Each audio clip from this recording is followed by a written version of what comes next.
नमस्कार, आपण पाहत आहात स्त्री शक्ती न्यूज. मी रसिका. मराठ्यांना आरक्षण, मराठ्यांना आरक्षण. तुमचं आमचं नातं काय? एकच मिशन. मनोज जरांगे पाटील पुण्यातून पिंपरी चिंचवडकडे येत आहेत आणि त्यांच्या स्वागतासाठी लाखो पिंपरी चिंचवडकरांनी जागोजागी तयारी केली. विशेष म्हणजे पिंपरी चिंचवडमधील महिलांनी तर आज जरांगे पाटलांसोबत रक्षाबंधन साजरा करण्याचं ठरवले. या असंख्य महिला जरांगे पाटलांना राख्या बांधण्यासाठी थांबलेल्या आहेत. आपल्या हक्कासाठी लढणारे भावाचे मनगट बळकट करण्यासाठी आपण राखी बांधतोय. रक्षाबंधन हे विश्वासाचं प्रतीक आहे आणि जरांगे पाटलांनी समाजातील प्रत्येक महिलांमध्ये तो विश्वास निर्माण केला, अशा भावना महिलांनी व्यक्त केल्या.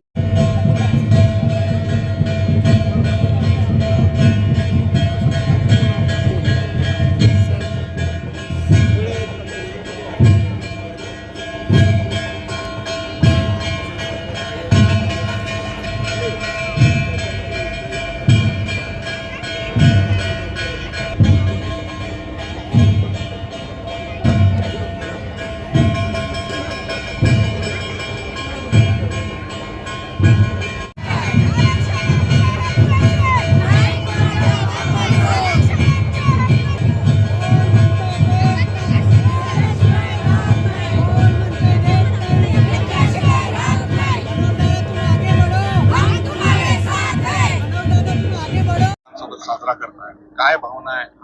हा भाऊ तुमच्यासाठी रस्त्यावर उतरला आणि मागील 7 महिन्यापासून सातत्यानं लढा देतोय. काय भावना? इथे मनोज जरांगे पाटील चिंचवडला इथं येत आहेत. आम्ही सर्व महिला त्यांच्यासाठी इथं उपस्थित आहोत.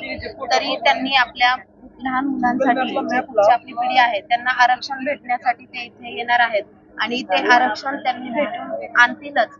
यासाठी आम्ही सर्व बहिणी त्यांना राखी बांधून त्यांना आमच्या भावाप्रमाणे पाठिंबा देणार आहोत.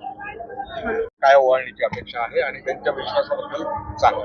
ओवाळणी म्हणजे आमच्यासाठी आरक्षण हेच आमच्यासाठी ओवाळणी असणार आहे. आज उद्या आमची पिढी जे आमची मुलं आहेत ते त्याच्यामुळे सुरक्षित होणार आहे. कारण आता बऱ्याच ठिकाणी सिंगल पॅरेंट्स आहेत, त्यांच्यासाठी घर चालवून मुलांना शिक्षण देणं वगैरे खूप अवघड जाते आणि बराचसा समाज असा आहे की ज्यांना खाण्यापिण्याचे पण वांदे आहेत आणि तो समाज मनोज जरांगे सरांनी पाहिलेला आहे आणि ते जे उभे राहिलेले आहेत एकदम जोर धरून, त्यांना आमचं सगळ्यांचं समर्थन आहे, पाठिंबा आहे. पुढे का तू अगदी सुरुवातीपासून पाहत असेल त्यांच्या आंदोलनाबद्दल, त्यांच्या एकंदरीत अभ्यासाबद्दल काय वाटतं? हा नेता म्हणून काय? नक्कीच, कारण का ते जे आहे त्यांनी आम्हाला म्हणजे खूप चांगलं मोलाचं काम करतात. ते आज जर त्यांचे जर सहकार्यामुळे, आमच्या सगळ्यांच्या सहकार्यामुळे जर आम्हाला आरक्षण भेटलं तर आम्ही जे शिक्षण घेतो, मी स्वतः मेडिकलमध्ये, सो मग म्हणजे जेवढे मी फी पे करते तेवढेच, म्हणजे आमचे मार्क सुद्धा तेवढे चांगले आहेत, पण आम्हाला पाहिजे तसं मिळत नाहीये, पाहिजे तशी नोकरी मिळत नाहीये. गव्हर्नमेंटमध्ये आम्हाला जॉब्स अवेलेबल आहेत. त्यामुळे जर आम्हाला आरक्षण भेटलं तर ती नक्कीच संधी आम्हाला प्राप्त होईल.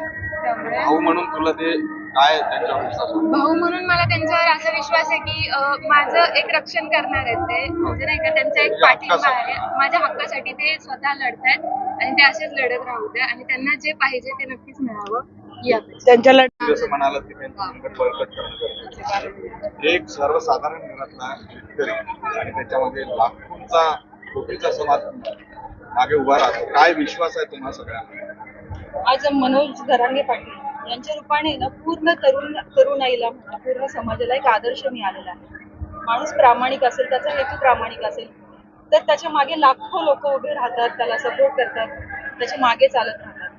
आज इथे मी बघते बऱ्याचशा महिला त्यांच्या प्रत्येक कामामध्ये, मग ते मेडिकल कॅम्प असतील, त्यांना जेवणाची सुविधा पुरवणं असेल, त्यांना जमेल तशी ताकद देण्याचं काम करण्याचं या सगळ्या महिलांनी ठरवलं आणि त्याप्रमाणे त्या करतायत. व्यवस्थित नियोजनबद्ध असं त्यांचं काम सुरू आहे. आणि इथे ज्या महिला जमलेल्या आहेत तर त्या मनोज जरांगे पाटलांच्या मनगटाला बळकटी देण्याचं काम करतात. आणि आजचं जे रक्षाबंधन आहे ते प्रतिकात्मक आहे. रक्षाबंधन म्हणजे काय की एकमेकांची रक्षा करणं, हा एक हेतू तिथे अभिप्रेत असतो. आजचं रक्षाबंधन मनोज जरांगेंना ह्या सगळ्या महिलांच्या वतीने ताकद देण्याचं, त्यांच्या मनगटाला बळकटी देण्याचं काम करतात. आगे बढ़ो, हम तुम्हारे साथ हैं. एक मराठा, लाख मराठा. एक मराठा, लाख मराठा. तुझा हे घे.